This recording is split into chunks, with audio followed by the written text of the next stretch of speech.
When you did that, I was in Budapest doing a movie because that's the reason why I couldn't do that one.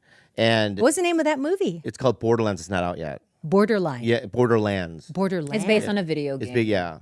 But you know, it was cool. Kate Blanchett's, and that's why. Oh my God, a bunch of, Kate like, Blanchett. Okay, yeah, you yeah. win. But it's not about winning. It's not about winning. It's just Okay, like you win. It's always about winning. You just won. Yeah.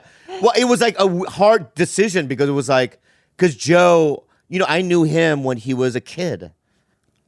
Like I knew him. yeah. We were both open micers together And in he the 90s. had his hair. He had hair. I met him when he was working behind the front desk of a motel in Vegas. That's when I knew him too. And he had his glasses and his hair. Yeah. And he said, I said, oh, checking in late. Tia Carrere, and me and my mom were checking in at this Alexia place. He reminded me of the name.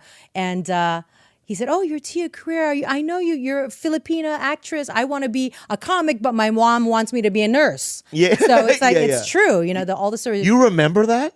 I did not. And then then he reminded me because he was opening for Lovitz at the Laugh Factory. Yeah. And I said, oh my God, you're hilarious, because he came off of, you're Filipino, you're so good. And he goes, we met before. And I said, wait. And he said, the motel. And I was, oh my God. All of a sudden, I just remembered clearly. Wow. But he just had to say that, you know, behind the front desk of the motel. I was like, I remember clearly. I spent, 20 minutes at the front desk saying, hey, you know, you got to do it. If you love it and you can't imagine your life without trying this thing, you know, you're going to regret it the rest of your life, blah, blah, blah. You know, so kind of funny, huh? Yeah, even back then, though, you could see something like he so dynamic on stage. Great impression, like it does impressions, great singing, and like an entertainer, even as an open micer. Wow. Right? Like it wasn't like nothing was there, like in terms of like joke structure or a set, right? But he would just bust into Michael Jackson or do whatever, and you could just kind of go, "Oh, this guy is so confident." And it's also like, you know, we're both Asian kids in the '90s when no one else was around, and it was just an odd.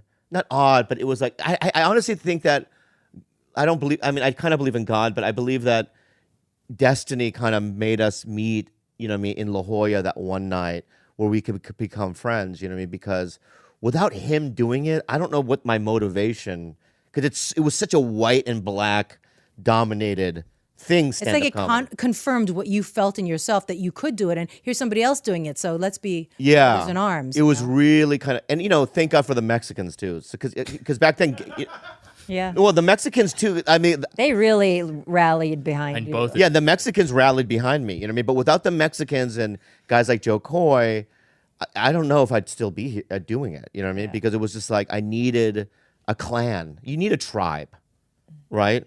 Who were you hanging out with back in the 80s? I have sisters. My family's always been very important. Yeah. And they're, you know, the grounding factor in my life, because I feel like I'm part of the circus troupe that, like, you know, you're part of a show and you become this intimate, dysfunctional family, and then it ends, and then you move on to the next troupe of people and you become, you know, tight as thieves, and then that constantly messes with your head because you're embedding with different troops all along the way.